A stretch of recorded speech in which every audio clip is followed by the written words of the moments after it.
Make sure you're using your keys across the top of the keyboard, and the transposing meta tools. Once you've memorized those, so a lot of my students say they think 8 should be up an octave, but I got used to it pretty quick. 9 is up and 8 is down, and if you hit the wrong one, just go to the other.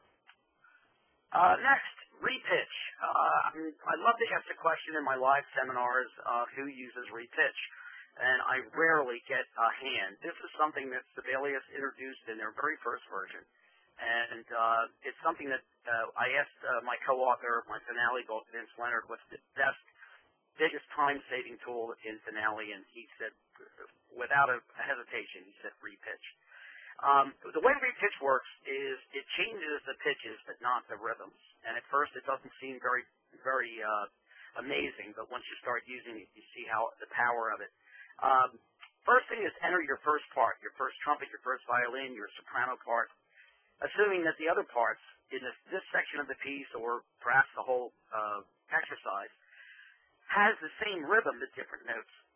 Take your time and put all the markings in. Put the articulations, expressions into that top part. The reason for that is that's all going to copy. It's going to save you hours of time dragging that part down and entering it and putting all those markings in. Because as you know, it takes a while to add those markings in notation software in general, and finale here in particular. Then copy the first part to the second part. And I'm going to demonstrate this in a minute. We're going to repitch. The repitch icon is on the simple entry tool, and it looks just like that. And you hold down Control or Option on Mac to get yourself into the measure. This is something that when you're using simple note entry, it gets a little funny. And what happens is when you select anything in the simple note entry tool, it is first selected, but you don't see it in the measure. In other words, it assumes you're wanting to click something in the measure. Well, in this case, we don't want to click. So this is very important to know. It's hard to get on top of that note. Hold Control on Windows, Option on Mac, and click on the desired note head to select it. And then enter the new harmony by either playing it on the keyboard or typing the letter names. Either one works very well. I use typing letter names quickly. The only difference, the time that I would say letter names is not as good an option is because letter names may not get you the correct octave. All right, so let's go to the score where I've already entered a part. And let me share my screen with you, share my desktop, and take you to finale. And I've preloaded some scores, and take you into a little Marine Sim melody. This is something that, make it a little bigger for you, a melody that I just created. Oftentimes I'll create a melody if I'm doing an arrangement with my kids in finale, and I'll copy and paste it and pull them out. But in this case, I want to orchestrate it.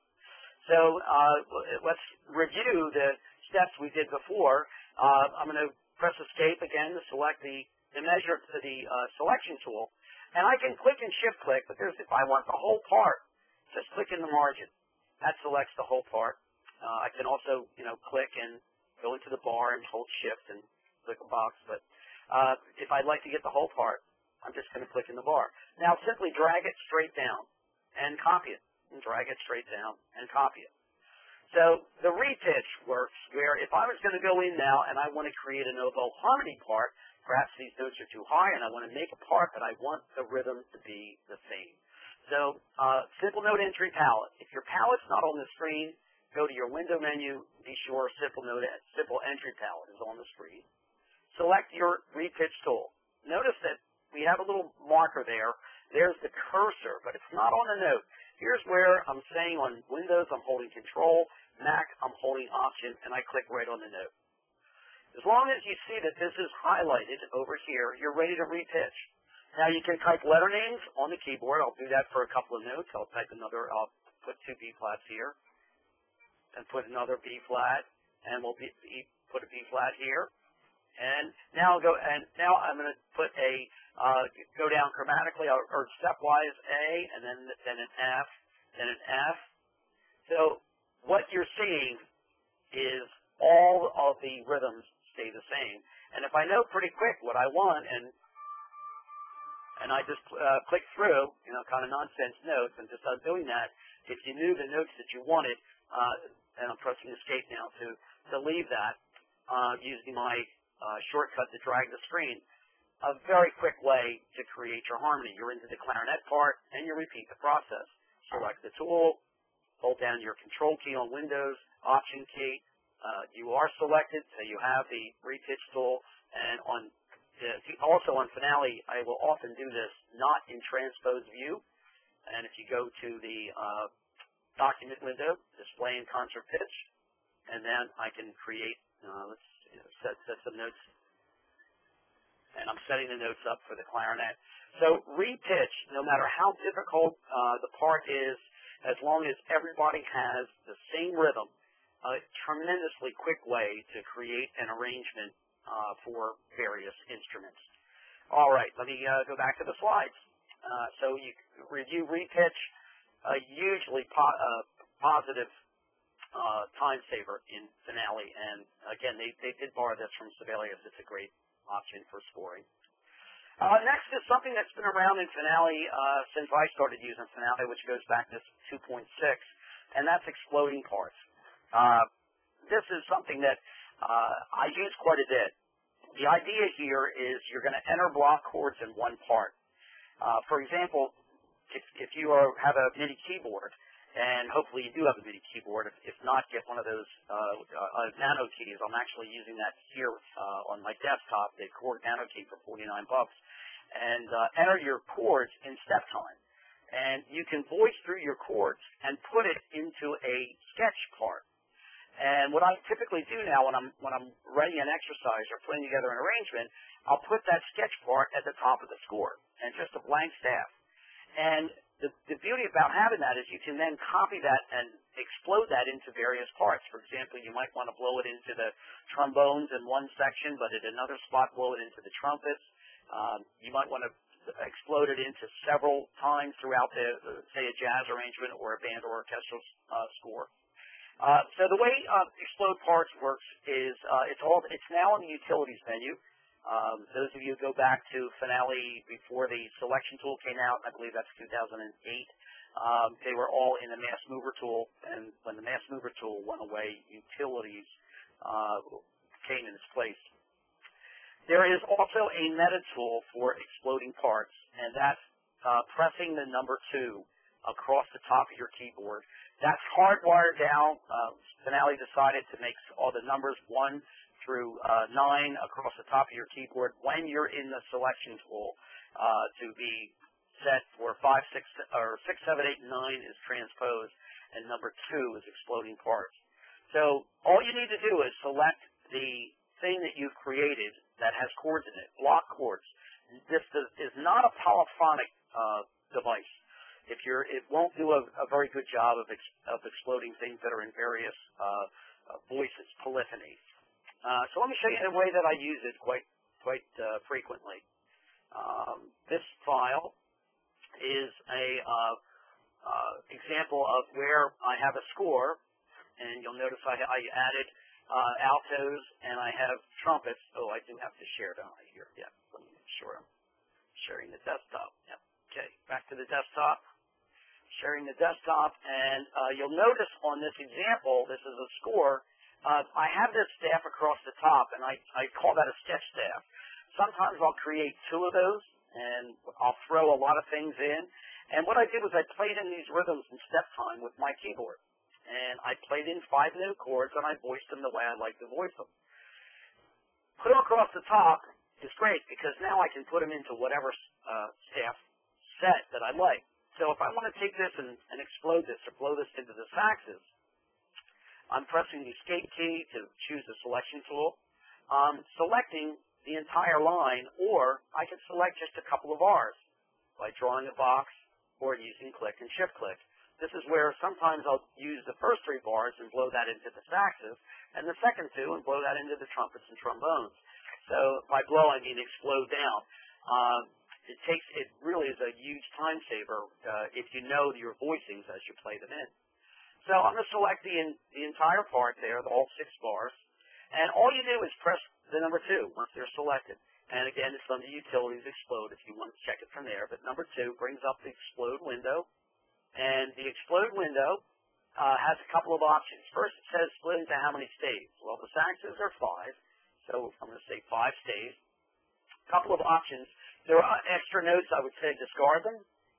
There are no extra notes because I played in 5 notes, but that'll come up in the trumpets.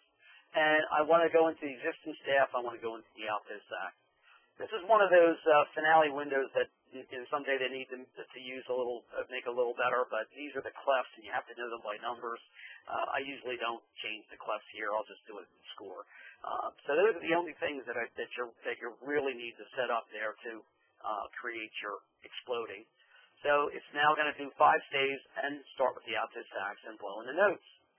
Now the notes are pretty high because we're in transposed pitch, but I can select all of this and hold down Shift and take it, I don't miss, and select these and then press, if you remember, the number 8 to drop in an octave. So it's very quick to select something, and you can modally select and drop it an octave.